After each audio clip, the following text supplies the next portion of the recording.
Hello, Kincadians. Okay, I'm coming to you live. Not live, but I'm coming to you recorded. Teddy's freaking out. He wanted to say hi. He wanted to be in the video. He loves you guys. He's our little Kincadian mascot. Say hello. Say hello. Say hello to them. I love you. I love you, Teddy. Literally my little stuffed animal. I'm recording this on my computer because my phone is about to die. Hi, it's okay. He's sad. My mom's coming home soon, and he really wants to see my mom. But my phone's about to die, and I don't know. The quality. My phone is like slowing down. Apple always does this where they slow it down when there's a new phone. But I'm recording this on my computer, my MacBook, and I love this because I do these videos all the time for myself, like video diaries, and this is what it feels like. It feels like a video diary, and it just makes me very happy. But okay, I'm gonna put Teddy down. But it is time for an Ask Lily. I wrote down all of your guys' questions. This shouldn't take too long today, but I'm super excited to answer these questions. I'm so excited for this next chapter. Like, I don't think you guys even, like, I don't even have the words to express, like, it's just, I get to make my first album, and it doesn't feel weird. I feel like fake saying that. But no, it's like, that's something, I've been working on my entire life, and it's just very exciting. It's very exciting. But anyways, let's get started, shall we? Should this be the thumbnail? Ask Lily, period. Period. Okay. Okay, momentary pause. I'm back. I gave Teddy a treat so he would stop barking because I gotta film this video. Question number 1 is from Sweet Emily, and it says, what do I enjoy doing in my free time and why? I like to do a lot of things in my free time, and I don't count music or like listening or anything to do with music is my free time, I guess, even though it totally does feel like that because it is like what I love to do the most. But I'm a big reader. I'm a huge reader. If you scroll back in my videos, I have a video talking about like when I went through all of my books that I've read. But I love reading. I love nature. I'm a Pisces sun. Like, I love the ocean. I love hiking. I love being in water. Like, water is truly my healing place. I love vintage shopping, and like I love like styling clothes and like crafting things and sewing. I love just like creating things and spending time with my friends and dancing, going out, dancing with my friends, dancing by myself. Because you know what? Those are just things that I love. And don't be embarrassed or ashamed about doing the things that you love. I used to like stop. I used to never want to dance or like never read because I was like, oh, that's kind of weird. Or, my hobbies I like doing are weird. Like, I'm a huge nerd. Like, I love like studying about different topics. I love like finding something I'm fascinated in and like deep diving into it. It can be super weird things, but I just love that. Like right now I'm kind of doing the whole like AI thing, like studying to that, which I love, but it's kind of nerdy. But you know what? Do not let people make you feel less than for being passionate about something. That is a gift, and a lot of people are not passionate about anything. So own what you love. Question number 2. What is the biggest thing that's happened in 2023 that wasn't on your 2023 bingo card? This is from Jenica. I hope I said your name. I hope I'm saying your guys' names right. Some of you guys put your name, some of you guys didn't.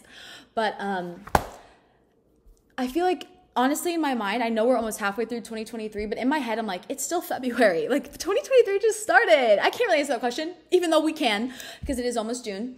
I would say going to the Taylor Swift concert. I did not expect to get tickets, and then I ended up getting tickets for my birthday in February. So that was amazing. I want to go again. It was so good. Yes, definitely the Eras tour. I went 5/5. I went the day that Speak Now TV was announced, and it was an amazing show. It was an amazing show. My mom and I went. It was the best thing ever. Okay, the next question is, will I go on tour? This is from Sabrina. Duh, of course I'll be going on tour. I don't have that exactly planned yet, but you guys, this is like, once it's go time, it's go time. It is go time for the next 10, 15 years. It's go time. So I'm very excited. And I've been, in this season just prepping for it. Like, I'm getting so energetic and excited talking about it because that is how it's going to be so exciting. It's going to be so exciting and so good. And I promise to make you guys proud. Y'all better know all the lyrics so we can be like singing. People are going to be like, oh my God, they're so loud. Yeah, we are. Because Kincadians are rising. Kincadians are taking over. Next question. What's been my biggest inspiration throughout my career? From Brianna. I wouldn't say, it's not even like a specific person because truly it's like, I think we're all influenced by our lives. So we're influenced totally like by our lives, by, you know, our friends, by the places we live, by the schools.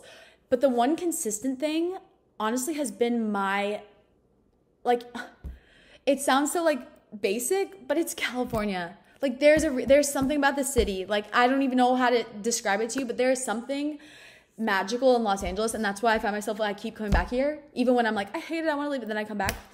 Like I don't know, like I'll drive through the canyon and I'll suddenly be so inspired. I'll go drive down the P station and I'll be so inspired.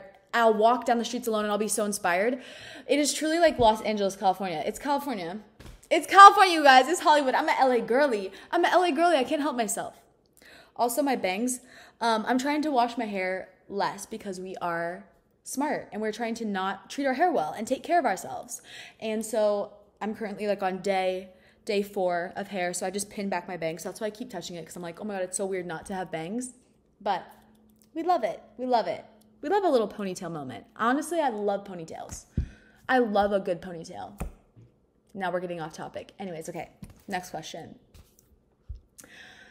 If I could remove one song from my discography, would I? This is from Burley, my girl. I wouldn't, because you know what? Honestly, everything has made me who I am. And you know, why be focused on the past? Just keep going forward. You know? Okay, next question. What's the one thing you like the most about making music? This is from Hope. The one thing I like the most. Okay, that is difficult. Okay, since you said making music, I'll like talk about the thing I love the most about like the songwriting process is probably it's like the specific moment, whether I'm writing by myself or writing with co-writers, there is like a moment where it all clicks together.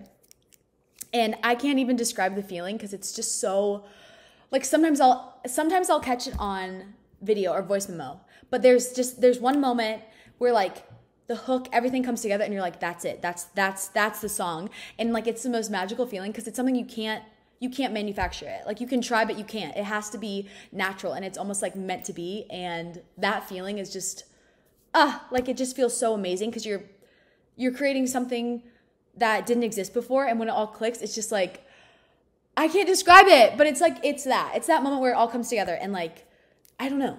It's cool. It's very cool. And I feel very lucky that I get to do what I get to do. Okay, next question. My dream collab from Arwen.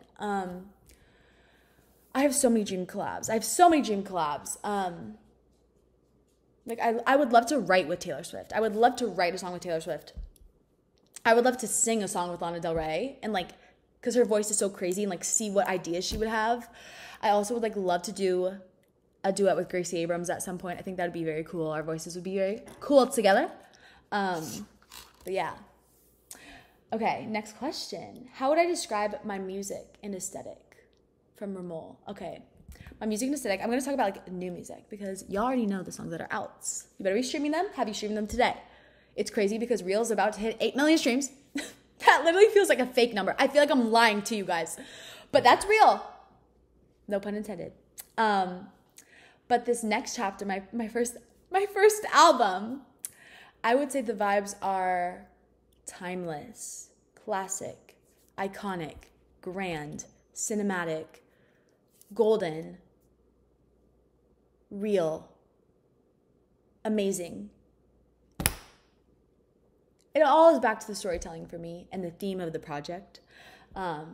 Because, you know, this is my first album. I'm going to put out many albums and everyone's going to be it's going to tell a different story of my life, a different chapter of my life anyway. So it's like, they're almost like little diaries for me. They're little chapters of my life, different seasons. And I'm sure I'm going to feel differently when I get older and go through more things and, you know, so yeah, but that's the vibe of the first next season, you know. Okay. What advice would I give to young people who also want to make music? What steps should they take? From Burley. My advice would be to just start doing it. You're never gonna have a perfect time where you're like, oh my God, everything's clicking together. You have to start. And the longer you wait, the harder it's gonna be. So just start. You're gonna fail. No, you're gonna fail. You're gonna have to write 1,000 bad songs before you can write a good one. And I did. And I wrote all those songs. Like, that's the thing people don't see. It's like, you know, it's so easy to compare ourselves to people like, oh, that are young. Like, oh my God, that person's 18 and they're doing this and they already have their dreams. They're already reaching their dreams, but they probably started when they were 8 years old. So by the time they're 18, that's 10 years. Like, even me, like, I've been making music my entire life. Like, I knew when I was a kid. It was never something I chose. There's pictures of me, like, singing and writing when I was, like, 2 years old. It was never something I chose, but I did make the conscious decision that, like, I was going to pursue this. It was always in me, but I had to make the commitment and the decision. And, like, I probably fully made the commitment and decision when I moved to LA.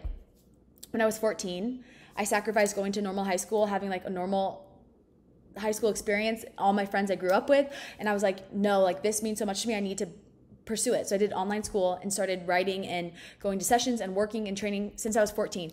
I'm 22 now, so that's 8 years. And just now it's all clicking. So don't give up. You're going to have to put in a lot of time and you're going to have to make sacrifices. So, like, that's the steps I would take would be to, like, start working on your craft and start doing it consistently. Do not worry about trying to shove it all in. Don't worry about going viral. No, be yourself and be consistent. You're going to have to make sacrifices. That's what I always say. Like, you're going to have to say no to going to that party. You're going to have to, maybe not go out on the weekends so you can save money so you can buy your music equipment or, spend time investing in your music videos or whatever it is. But no, if you love it, it'll be worth it. Just listen to yourself, trust your heart, because nobody else is able to know what is right for you. And oftentimes too, doing something that's very, like, having the courage and the bravery to go and pursue your passion know that it's going to make a lot of other people jealous of you, because not that because they want to be you, but, like, it's going to make other people wish that they had the courage and the bravery to actually pursue their dreams. But they were probably scared of failure or scared of judgment or cared too much what other people thought. And so they didn't. And just know you're going to see who's your true friends who actually support you and who, it doesn't want you to become greater than them. They want to keep you small. So just be aware of that. Okay, that was a run-on sentence. I can also talk, you guys have to let me know in the comments. I feel like a YouTuber. You guys have to let me know in the comments what else you want me to talk about, or if, like, you have any questions of things. Before I get too busy, before we're in our superstar era and I'm too busy, let's be friends. Okay. There's another question from Burley. I don't know where this question came from, but it says, what would my reaction be if a man named his pet fish after me? I guess I'd be flattered. I'd be like, thank you, period. You should be naming your fish after me. You should be naming your fish after me. One, Lily is such a beautiful name. It means, like, the flower lily too, like lily of the valley. Also, like, the fleur de lis is, like, an actual lily in there. And so it's, like, royal almost. The more you know. The more you know. But also it's a beautiful, like, lilies, the flower, like lily of the valleys represent, like, happiness and, like, return to hope and, like, purity. It just, like, it's like a sweet name too. It's a cute fish name. I had a fish. R.I.P. My fish's name was Rainbow. He was beautiful. He was, like, rainbow color, like, kind of shimmery. R.I.P. When I was growing up. Okay, next question. When am I coming to the UK? Lori asked this. I'm coming to the UK the second I can. Like, you guys know I will be ready. I will be ready. I will drop everything now, and I will go to the UK. So it'll happen, though. It'll probably happen sooner rather than later. Okay, my current favorite song, Say Yes to Heaven. Okay, that was a joke. I'm not singing right now, but it is Say Yes to Heaven by Miss Lana Del Rey. I'm wearing my A&W necklace, so I feel like she's with me. And Lana's just one of those people that, like, she's a true artist. And I just love how she has, no matter what people have told her, especially being a female in the industry, like, no matter what people have told her, she's consistently remained true to herself, which is a rare quality. Like, she's probably one of the only people that has managed to do that fully and entirely. And it's just so, like, I just love her so much. I do. Okay. What is my favorite song that I've written that's out? Kiara asked this question. I would say it changes all the time because, like, whatever mood I'm in, I'm like, oh my God, I love that song so much. That's my favorite. I would say that, okay, this is, like, one of my saddest songs that's out. At My Funeral is super sad, but that was, like, a really special moment. Like, I loved writing that song with two of my best friends. Also, like, Sweet and Low was so fun to write. I remember writing that song, you guys. I almost wrote that song exactly. It almost came out 3 years ago. September 18th, 2020 is when I put it out. But July 23rd, 2020 was when I wrote it. And I will never forget that because it was the day Folklore came out randomly. And that day was just, like, so special because I knew I was Zooming my friends from Canada writing that song from LA. And I just knew it was special. But that was, like, a very special moment. Okay, next song. When am I coming to Brazil? The second I can. I love you guys. I'm just oh, like you make me so happy. I cannot wait. I cannot wait to go everywhere. Like that's why I'm training now and getting the stamina. So many artists and all these people are canceling their tours. I'm sorry, but like put in the work beforehand. Work on your mental health beforehand to be prepared. Like you have to be in life. This is the lesson for everybody. In life, be like proactive. Like be proactive. You know, have those setups in place. I started running and singing to train in advance. I started, journaling, taking care of my mental health. So then that way, when I get those opportunities, I'm able to handle them because you guys are that important to me that I do not want to let you down. You guys are making me like giddy. Okay. How do I write my lyrics? Mikey asked this question. It is kind of there's really no way. They just come in my mind and I just like write them down. And it is kind of weird because sometimes I'll just be driving and I'll just like say a sentence. It's almost like I'm being possessed. I'm not being possessed, but it's almost like a subconscious thing where it's like my brain is always working it and then it'll just come out. Sometimes I get a specific lyric. Like I'm like, and I just hear a lyric and I'm like, ooh, I want to use this line. Almost like poetry. Other times I'll be playing an instrument and it'll like come out as I'm playing. It all kind of comes together. But yeah, it's super random, but that's what I love about it. It's very fun. Okay. Lucia asked, what is the last book I read?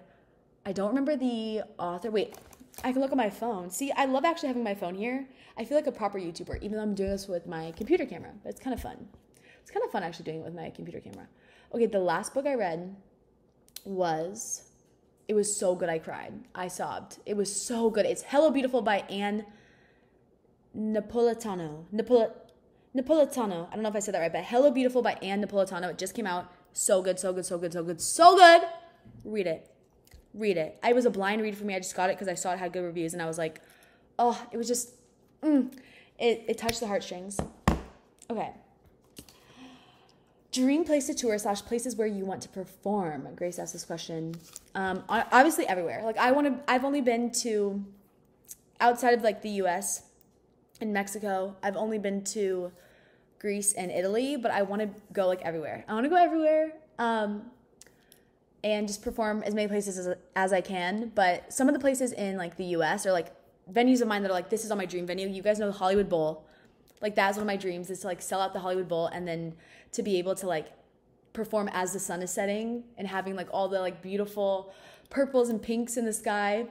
Also probably like the Sprint Center, Arrowhead Stadium in Kansas City because that's where I grew up and that's where I went to my first concerts. And like, so that would be like, I would cry there. Also like here, obviously Nashville, just everywhere, you guys, just everywhere so I can see you. Okay, I think there's a couple questions. Favorite type / shape of pasta? Laura, this is an important question because you know what? They taste different. You can use the same sauce, but they taste different because they absorb different levels of sauce. I always love a classic spaghetti noodle. Like you can never go wrong. Like you can never go wrong with spaghetti. If you're ever like hosting people, just make spaghetti, okay? You can never go wrong. With the other types, sometimes they can taste weird. Bow tie pasta, I like it, but it does not do a good job of the sauce. I feel like bow tie pasta is more when you have like an Alfredo or like a creamy sauce, but not like a marinara sauce. I love the swirly ones. I don't know what they're called, but I love the swirly ones. And I love a good penne noodle. It's basic, but it's popular for a reason, you know? Things are popular for a reason. Everyone who hates on people for liking what's popular, it's like, it's popular for a reason, okay? You know, people like it. Anyways, I don't know where the sass was coming from. You guys are making me sassy. Okay, I think there's like one question. Oh my God, I think there's like one question. What is my Starbucks drink? Or what is my favorite / go-to Starbucks drink? Manu asked this question. I don't know if you guys knew this about me, but I do not drink iced drinks. I like water, yes. But like you will never, unless it's like 100 degrees and I'm outside, I will never, even in the sweltering heat, I will get a hot latte. I will get a hot tea, a hot coffee. But my go-to thing, I love like a almond milk latte with cinnamon, always cinnamon. I'm a cinnamon girly. I love cinnamon. Yeah, almond milk latte with cinnamon and like vanilla, or like during the holidays it'll be like gingerbread, you know, or like hazelnut, just like something like, I love peppermint too. I love like a good like peppermint latte with almond milk and it's like cozy. And anytime I'm drinking it, it just feels so good. I also love a matcha latte too with almond milk or oat milk since I'm vegan. So yes. Are you releasing new music soon? Is there any spoilers? there's lots of spoilers. You guys know, well, I'm releasing my album and I'm releasing other stuff too, but there are lots of spoilers. Y'all need to be on the lookout. Like, there's one really big in this entire video, so you should be noticing that. Anyways, you guys make me so happy. I really hope I can get this to upload to YouTube. I didn't check that since it's literally just a photo booth. I think I can. Anyways, okay, there's like 2 questions. There's 2 questions left. Are we ready? What is my favorite Taylor song and album? This is so difficult. I go back and forth because I change my mind all the time. For a while there, I literally thought that Folklore might have like replaced it, but no. Like, I love them all so much. I can give you like my top 5-ish kind of. Like, my number 1 is 1989. I listened to that song when I was 14, and it was really influential to me as like an artist and a songwriter. I remember going to Target with one of my best friends, Jordan. Her mom, we couldn't drive. Her mom drove us to Target. We bought CDs, and I got home, I remember, and it was like the old laptops that had the DVD drive in it. And I remember sitting there, laying on my floor, laying on my brown like rug in my bedroom, playing it through my computer, and it just changed my life. So 1989 and Clean. If I could only listen to one song for the rest of my life, it would be Clean, because it applies to every situation. It's the perfect song. Taylor's amazing. Taylor's a genius. But like, I don't even know. I love Speak Now as well. Like, I remember going to Arrowhead Stadium and singing Speak Now with a group of my friends. It was one of my friend's birthdays, and she invited a group of us to go see the concert. And I literally still have my Speak Now shirt. I love that. But like 1989, Speak Now, Folklore. Oh, Folklore changed my life. It changed everybody's life, but like, it really changed my life. There were some days where I literally would just listen to the one on, like, we'll get into the tea later, but yeah. I mean, I love Reputation, but I also really love Red. Like, Red, as I've gotten older, it's been so much more influential. I was a little young. I went to the Red tour, but I was a little young to really feel the songs, because I obviously was like 10 and had never even kissed a boy. But now that I'm older and I've like, you know, had my heart broken, I'm like, oh my God, like, yes, I know. Yes, I understand, Taylor. I understand. Okay, last question. This is so sad, last question. But thank you guys for being here and watching this video. I hope you liked it. If you're new to the Kincadian family and like this is the first video you've watched, welcome. My name's Lily. I think I said that at the beginning, but join our Discord. Join everything below. You can text me. My DMs on Instagram are always open. But yeah, I'm excited for new music. Okay, last question. What's the thing that helps me maintain hope? The thing that helps me maintain hope is God. You know, I love God. Honestly, it's having that, whether it's like whatever it is that you believe in, it's having like a higher power. Because honestly, like life is crazy, and like we could not do this by our own strength. Like, you know, whether it's whatever religion you have or higher power, I think it's so important to have something that you see, because it helps you see the bigger picture. And to me, it's God. Like, I'll just talk to God. I can like whatever, and I'm like sometimes, and it always keeps me going. And I think that's super important, because, you know, we're not meant to do life alone. I mean, I even say this with my music. I'm like, we're not meant to do life alone. Life is like, we're not meant to be isolated. We're not meant to do that. We're meant to, you know, find people, and we're meant to grow with people. And I think that for a while, people were like people got stuck in people made like what they didn't like about themselves almost like their personality trait. Like, oh, if they had a problem, it'd be like, I can't get better from my anxiety, because like my anxiety is my whole personality. But like now we're seeing, and this is what I've always known, and I'm trying to tell you guys that it's like, no, like you are bigger than those things. Those things are not going to define you. But like by connecting and listening to music, or just, you know, being able to realize that you're not alone and to feel those feelings, it helps you heal from them. And so I hope through my music, like, that kind of helps. Because I always say I write music about the feelings that are too weird to put into words, or the feelings that like, the things that people don't talk about, or the feelings that are like, I can't even physically tell people how I'm feeling, because I don't even have the words. And for some reason, why my brain just works and I am able to put them into songs, because I need to hear those words. And thank you guys for accepting them into your lives. It means a lot to me. Okay, I hope you liked this video. I will see you later. I love you so much. You have no idea. Like, you actually have no idea. Anyways, I love you.